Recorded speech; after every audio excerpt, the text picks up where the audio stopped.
Dear friends, welcome in our channel. इस video में हम सीखने वाले हैं class 12 subject biology chapter number 3 human reproduction का। ये हमारा 5th पार्ट है। इससे पहले हम 4 पार्ट देख चुके हैं। 4th पार्ट में हमने क्या सीखा था, वहाँ पर हमने देखा था मेंस्ट्रुअल साइकिल फीमेल की बॉडी में किस टाइप से चलती है, पार्टुरेशन क्या होता है, फीमेल एंड मेल के रिप्रोडक्टिव ऑर्गन की स्ट्रक्चर किस टाइप की होती है, ये सब चीज़ें हमने वहाँ पर स्टडी की थी। यहाँ पर हम देखने वाले हैं टीएस स्ट्रक्चर ऑफ ओवरी। जो ओवरी पाई जाती है फीमेल की बॉडी में, उसकी टीएस स्ट्रक्चर किस टाइप से दिखाई देती है। और ये क्वेश्चन आपको एग्जाम में 4 से 5 मार्क्स में पूछा जाता है। तो आइए सीखते हैं इसको। यहाँ पर लिए हमने टीएस स्ट्रक्चर ऑफ ओवरी। इस टाइप से स्ट्रक्चर बनानी है आपको, है ना। ये जो बाहर की लेयर है इसको कहा जाता है जर्मिनल एपिथेलियम, या फिर इसे कहा जाता है सरफेस एपिथेलियम। क्या कहा जाता है इसको? Surface epithelium. और ये जो एपिथेलियम है ये क्यूबॉइडल सेल्स से मिलकर बनी होती है। मीन्स यहाँ की जो सेल्स है वो क्यूबॉइड से शेप में पाई जाती है। और ये जो सेल है इनके अंदर न्यूक्लियस भी पाया जाता है। ठीक है, तो इस टाइप की स्ट्रक्चर बनी है आपके पास। इसके अलावा यहाँ पर आपको रेड कलर की ये वेसल्स दिखाई दे रही है ना, जो कि क्या है, ब्लड वेसल्स है। रेड कलर क्यों है? क्योंकि इसमें ऑक्सीजनेटेड ब्लड फ्लो करता है।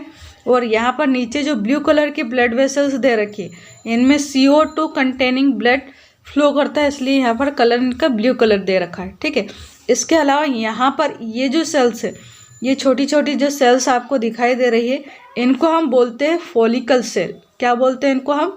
तो इनको बोलते हैं फॉलिकल सेल्स। ये सेल आगे जाके डेवलप होती है और किसका फॉर्मेशन करती है? प्राइमरी फॉलिकल का। इसके बाद यहाँ पर सेकेंडरी फॉलिकल बनते हैं प्राइमरी फॉलिकल से ही। और फिर सेकेंडरी फॉलिकल्स के अंदर यहाँ पर एंट्रम, यानी कि एक खाली केविटी यहाँ पर बनने लगती है, और इसको हम बोलते हैं एंट्रम। और जब एंट्रम इसमें बन जाता है तो उसे हम बोलते हैं कि ये क्या है? टर्सरी फॉलिकल है। ठीक है, टर्सरी फॉलिकल स्टेट कौन सी है? जिसमें एंट्रम बन जाता है। ठीक है, ये एंट्रम आगे जाके और बड़ा हो जाता है यहाँ पर, है ना। यानी कि यहाँ पर ये जो टर्सरी फॉलिकल है वो अच्छे से डेवलप हो जाता है, और इसके अंदर ही होता है यहाँ पर ये ओव्यूम। ठीक है, तो इसको हम बोलते हैं ग्राफियन फॉलिकल। क्या बोलते हैं इसे हम? Graafian follicle. अब ये जो ग्राफियन फॉलिकल है ये मैच्योर स्टेट है। यहाँ से फिर नेक्स्ट स्टेट में क्या होगा, ये जो ओव्यूम है वो रिलीज हो जाएगा। ओव्यूम को हम बोलते हैं सेकेंडरी oocyte। एक्चुअल में ये जो ओव्यूम है इसको सेकेंडरी oocyte ही कहा जाता है ना। वो तो हम पढ़ने के लिए थोड़ा सा इजी रहे इसलिए इसको नाम ओव्यूम दे दिया गया है। जबकि ओव्यूम कब कहते हैं इसको? जब स्पर्म के थ्रू सेकेंडरी oocyte का फर्टिलाइजेशन हो जाता है तब इसे कहा जाता है कि ये ओव्यूम बना है। ठीक है, यहाँ पर इसको हम सेकेंडरी oocyte ही बोलते हैं। नीट के एग्जाम में पूछा जाता है कि ग्राफियन फॉलिकल से क्या रिलीज होता है, तो सेकेंडरी oocyte यहाँ पर रिलीज होता है। ठीक है, ये सेकेंडरी oocyte का ही फर्टिलाइजेशन होता है फिर, और इसके बाद फिर जाइगोट बनता है। ठीक है, अब यहाँ पर जब इससे ओव्यूम रिलीज हो जाएगा, ये ओव्यूम रिलीज हो गया, यहाँ से बाहर निकल गया, किससे? ग्राफियन फॉलिकल से। तो ये जो ओव्यूम है ये फेलोपियन ट्यूब की जो फिंगर लाइक प्रोजेक्शन, इस टाइप की प्रोजेक्शंस बनाई थी हमने, फिंगर लाइक प्रोजेक्शंस बनी थी। इस टाइप की जो यूटेरस की स्ट्रक्चर थी, इसमें दोनों साइड इसमें फेलोपियन ट्यूब्स थी, है ना। इस टाइप की स्ट्रक्चर हमने देखी। तो ये जो ओव्यूम है वो यहाँ से कैच कर लिया जाता है, और यहाँ से फिर फेलोपियन ट्यूब में यहाँ पर एम्फिला सेक्शन पे आता है, और यहीं पर इसका फर्टिलाइजेशन होता है। अब यहाँ पर हम क्या देख रहे हैं? तो ओवरी की स्ट्रक्चर देख रहे हैं ना। यूटेरस की स्ट्रक्चर हमने पहले स्टडी कर ली है, तो हम आगे की स्ट्रक्चर देखते हैं इसमें कि ओव्यूम रिलीज होने के बाद यहाँ पर जो सेल बचती है इनको हम बोलते हैं येलो बॉडी। क्या बोलते हैं इनको? या तो येलो बॉडी कहा जाता है इनको, या फिर इसके अलावा एक और नाम दे रखा है। क्या नाम दिया है यहाँ पर? Corpus luteum. क्या नाम दिया इनको? Corpus luteum.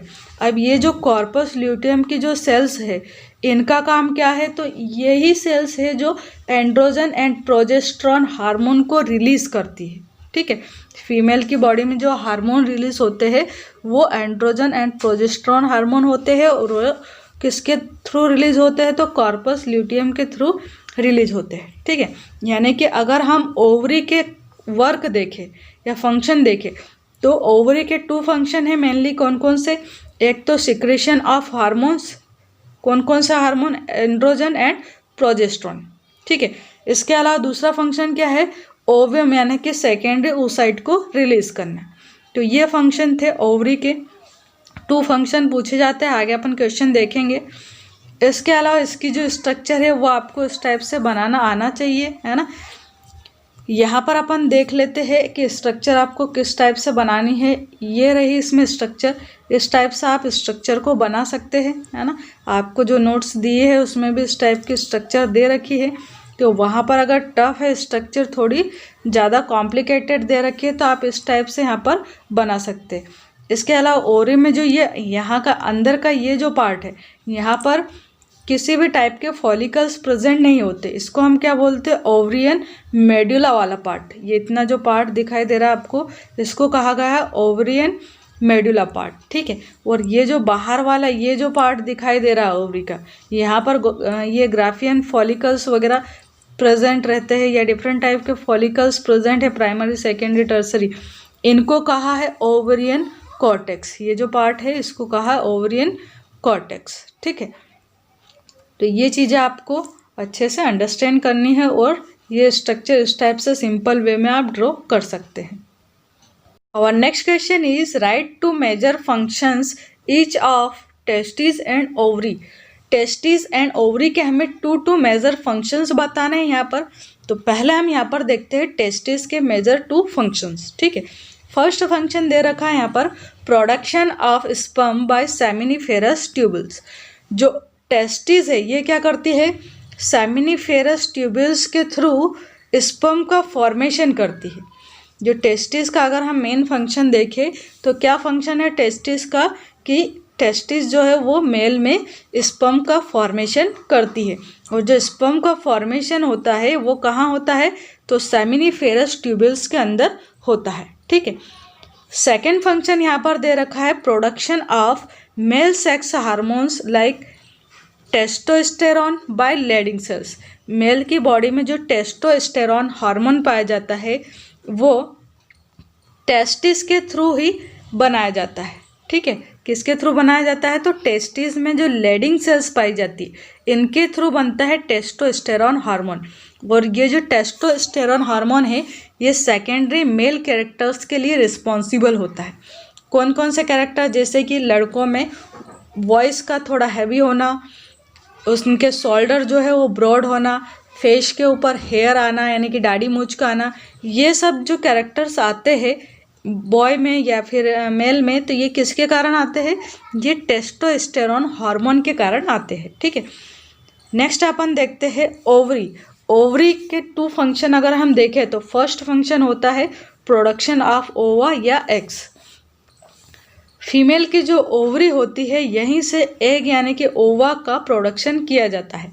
इसके अलावा दूसरा अगर फंक्शन देखें हम तो फीमेल की ओवरी से एस्ट्रोजन एंड प्रोजेस्टेरॉन नाम के 2 हार्मोन्स रिलीज होते हैं, और ये हार्मोन्स जैसे एक मेल में टेस्टोस्टेरॉन सेकेंडरी सेक्सुअल कैरेक्टर्स के लिए रिस्पॉन्सिबल होता है, वैसे ही यहाँ पर एस्ट्रोजन एंड प्रोजेस्टेरॉन जो हार्मोन्स है ये हार्मोन्स फीमेल में सेकेंडरी सेक्सुअल कैरेक्टर्स के लिए रिस्पॉन्सिबल होते हैं। ठीक है, अब यहाँ पर अपन नेक्स्ट देखते हैं। नेक्स्ट क्वेश्चन क्या दे रखा है? मेनोपॉज। तो मेनोपॉज क्या होता है? Next important question is explain menarche और मेनोपॉज। मेनार्ची और मेनोपॉज क्या होता है? तो मेनोपॉज क्या है? जो फीमेल है उसकी बॉडी में एक साइकिल चलता है जिसे हम कहते हैं मेंस्ट्रुअल साइकिल। ये जो साइकिल है ये फीमेल की बॉडी में आफ्टर प्यूबरिटी स्टार्ट होता है, यानी कि 12 से 13 ईयर की एज के बाद फीमेल की बॉडी में साइकिल स्टार्ट होता है। और कब तक चलता है? तो 45 से 50 ईयर की जब तक एज ना हो जाए फीमेल की तब तक ये साइकिल चलता है। इसके अलावा ये साइकिल जो प्रेगनेंसी की स्टेज होती है उसमें कुछ टाइम के लिए यानी कि 9-10 महीने के लिए या फिर साल 2 साल के लिए स्टॉप रहता है, ठीक है। इसके अलावा ये साइकिल फीमेल की बॉडी में 12-13 ईयर की एज से स्टार्ट होता है, तो ये 5 to 50 ईयर की एज तक चलता रहता है। हर महीने फीमेल की बॉडी में 26 से 28 डेज के टाइम इंटरवल पर मेंसेस होते हैं, और इसमें क्या होता है, एक म्यूसिलेजिनस लिक्विड आता है फीमेल की बॉडी से बाहर, और ये जो मेंसेस है वो मेनली 3-4 डेज तक चलते रहते हैं, ठीक है। अब ये साइकिल जो है एक पर्टिकुलर टाइम पीरियड के लिए ही चलता है, यानी कि हर महीने 26 से 28 दिन के अंदर ये टाइम आता है, इसलिए इसको कहा जाता है कि ये क्या है, एक साइक्लिक प्रोसेस है, और इसको हम बोलते हैं मेंस्ट्रुअल साइकिल, शॉर्ट में इसे हम कहते हैं एमसी, ठीक है। ये जो साइकिल है वो फीमेल की बॉडी में 40 to 50 ईयर्स तक, यानी कि 45 से 50 ईयर्स तक चलता रहता है। इसके बाद ये जो साइकिल है वो स्टॉप हो जाता है, और इस साइकिल के स्टॉप होने को ही हम बोलते हैं मेनोपॉज। क्या बोलते हैं, ये साइकिल अगर फीमेल की बॉडी में स्टॉप हो जाता है तो इसे हम कहते हैं मेनोपॉज। और इस साइकिल के स्टॉप होने के बाद जो फीमेल है इसकी बॉडी में प्रेगनेंसी की जो एबिलिटी है वो नहीं रहती, यानी कि ये अगर साइकिल स्टॉप हो जाए तो जो फीमेल है वो प्रेग्नेंट नहीं हो सकती, ठीक है। तो ये था हमारा मेनोपॉज टॉपिक। मेनोपॉज का अगर शॉर्ट में हम मीनिंग देखें तो मेनोपॉज मीन्स जो मेंस्ट्रुअल साइकिल चलता है फीमेल की बॉडी में, उसके स्टॉप होने के जो ईयर्स है या स्टॉप होने की जो सिचुएशन है उसे हम कहेंगे मेनोपॉज, ठीक है। कब स्टॉप होता है ये, तो 40 to 50 ईयर के एज के बाद में स्टॉप हो जाते हैं। Next topic is draw a लेवल diagram of the TS of human testis. जिस टाइप से हमने ओवरी की टीएस स्ट्रक्चर देखी थी उसी टाइप से ह्यूमन टेस्टिस की भी यहाँ पर स्ट्रक्चर दे रखी है, टीएस स्ट्रक्चर, ठीक है। तो इसमें क्या क्या स्ट्रक्चर हमें दिखाई देती है देखते हैं। यहाँ पर ये जो है इसे कहा गया है कि ये क्या है, सेमिनिफेरस ट्यूबल्स है। सेमिनिफेरस ट्यूबल्स के अंदर यहाँ पर ये जो दिखाई दे रही है आपको, ये क्या है, सर्टोली सेल्स है। इसके अलावा यहाँ पर ये छोटी छोटी जो सेल्स दिखाई दे रही है आपको, ये है इंटरस्टिशियल सेल, यहाँ पर पाई जाती है। इसमें ब्लड कैपिलरीज जो कि पूरे टेस्टिस को ब्लड सप्लाई करने का काम करती है। इसके अलावा यहाँ पर जो स्पर्म बनते हैं, यानी कि जो स्पर्म मैच्योर हो जाते हैं, वो स्पर्म यहाँ पर सेंट्रल वाले पार्ट में यहाँ पर स्टोर होते हैं, और इनको कहा है इसमें मैच्योर स्पर्म, ठीक है। इसके अलावा यहाँ पर ये कुछ आपको सेल्स दिखाई दे रही है, इनको नाम दिया है स्पर्मेटोसाइट। क्या नाम दिया इनको, स्पर्मेटोसाइट। ये स्पर्मेटोसाइट ही आगे जाके डेवलप होके बनाते हैं मैच्योर स्पर्म, ठीक है। आगे कहा है इसमें कि डिफरेंट स्टेजेस ऑफ डेवलपमेंट। ये जो स्पर्मेटोसाइट है ये क्या करते हैं, डिफरेंट स्टेजेस से गुजरते हैं और फिर जाके ये बनते हैं मैच्योर स्पर्म। इसके अलावा यहाँ पर इस टाइप से जो आपको दिखाई दे रही है ये लिक्विड जैसा फ्लूइड जैसा पार्ट, इसको कहा है कनेक्टिव टिश्यू। तो इस टाइप से आपको ये स्ट्रक्चर ड्रॉ करना आना चाहिए। ह्यूमन टेस्टिस की स्ट्रक्चर पूछी जाती है एग्जाम में। नेक्स्ट क्वेश्चन ये ड्रॉ अ लेवल डायग्राम ऑफ ग्राफियन फॉलिकल। ये जो ग्राफियन फॉलिकल है ये वर्ड अभी हमने देखा था, कहाँ पर मिला था हमें ये, तो टीएस स्ट्रक्चर देखी थी हमने ओवरी की, वहाँ पर हमने देखा था। तो जो ग्राफियन फॉलिकल्स थे वो धीरे धीरे डेवलप होके ग्राफियन फॉलिकल में चेंज हो जाते हैं, है ना। मैच्योर ग्राफियन फॉलिकल बनाते थे वो, जिसमें यहाँ पर जो एंट्रम है ये काफ़ी लार्ज हो जाता था, और यहाँ पर ये जो ओव्यूम है जिसको हमने सेकेंडरी oocyte नाम दिया था वो रिलीज होता है ना। तो ये स्ट्रक्चर हमें कभी कभी एक ओनली ग्राफियन फॉलिकल की स्ट्रक्चर ही ड्रॉ करने के लिए आ जाती है एग्जाम में, और ये 3-4 मार्क्स में पूछ लेते हैं। तो स्ट्रक्चर ड्रॉ करना हमें आना चाहिए। क्या क्या है इसमें देखिए, यहाँ पर सेंटर में ये जो सर्कल दिख रहा है आपको, ये क्या है, तो ये सेकेंडरी oocyte है ना, जिसको हम ओव्यूम भी बोलते हैं। इसके चारों ओर इस टाइप से यहाँ पर सेल्स पाई जाती है जिनको नाम दिया है कोरोना, ठीक है। क्या नाम दिया है, कोरोना, या कोरोना रेडिएटा भी कहते हैं इनको। अब ये जो ग्राफियन फॉलिकल के अंदर जो oocyte मिल रहा है हमें, इसके चारों ओर इस टाइप से एक लाइनिंग पाई जाती है, यानी कि एक कवरिंग पाई जाती है, जिसको हम बोलते हैं जोना पेलुसिडा। ठीक है, ये क्या है, आसपास की कवरिंग है इस oocyte की, जिसे हमने नाम दिया है जोना पेलुसिडा। और इसी के चारों ओर इस टाइप से जो है कोरोना रेडिएटा के सेल्स पाई जाती है। इसके अलावा यहाँ पर ये बहुत सारी जो इस टाइप से सेल्स आपको दिखाई दे रही है, इनको नाम दिया है ल्यूटिन सेल। क्या नाम दिया है इनको, ल्यूटिन सेल। इसके अलावा यहाँ पर भी अंदर के साइड भी ये पाई जा रही है ल्यूटिन सेल्स। हाँ, तो ये दोनों क्या है, यहाँ पर ल्यूटिन सेल्स है। इसके अलावा यहाँ पर ये अंदर के साइड यहाँ पर जो सेल्स मिल रही है, इनको नाम दिया है इंटरनल थीका। क्या नाम दिया है इनको, इंटरनल थीका। ये जो खाली स्पेस हमें दिखाई दे रही है इतनी, इसको नाम दिया है एंट्रम। इसके अलावा ये जो बाहर की लेयर है, इंटरनल थीका के बाहर की जो लेयर है, उसे नाम दिया है एक्सटर्नल थीका, यानी कि बाहर का थीका। ठीक है, इसके अलावा यहाँ पर कोरोना रेडिएटा हमने देख लिया, oocyte भी देख लिया। तो इस टाइप से ये स्ट्रक्चर पूरी कंप्लीट होती है ग्राफियन फॉलिकल की। क्या क्या है इसमें, जोना पेलुसिडा है जो ओवम के आसपास की लेयरिंग है, इस टाइप के सेल्स पाई जाती है जिनको कोरोना रेडिएटा कहा है। ये जो ओवम बन रहा है इसे नाम दिया है oocyte, ये खाली प्लेस को एंट्रम कहा है, बाहर के थीका को एक्सटर्नल थीका कहा है, और अंदर की जो थीका है उसे कहा है, अंदर वाले थीका को इंटरनल थीका। और इसके अंदर पाई जाती है ल्यूटिनिंग सेल्स। तो यहाँ पर क्या 2, 3 इस टाइप से 3-4 से लेयरिंग होती है ना, पूरा जो कवर किया है ये ओवम को इस टाइप से 3-4 ऐसे लेयरिंग होती है, जिसमें से एक जो लेयर है वो एक्सटर्नल थीका है, दूसरी लेयर इंटरनल थीका, और तीसरी जो लेयर है उसे कहा है ल्यूटिनिंग सेल। तो आपको कंफ्यूज नहीं होना है। ठीक, तो ये स्ट्रक्चर हमने देखी यहाँ पर ग्राफियन फॉलिकल की। Next important topic is difference between spermatogenesis and oogenesis। Spermatogenesis और oogenesis की जो प्रोसेस है वो हमने डिटेल में पढ़ी है पहले। अब यहाँ पर हमें क्या करना है, दोनों के बीच में डिफरेंस देखना है।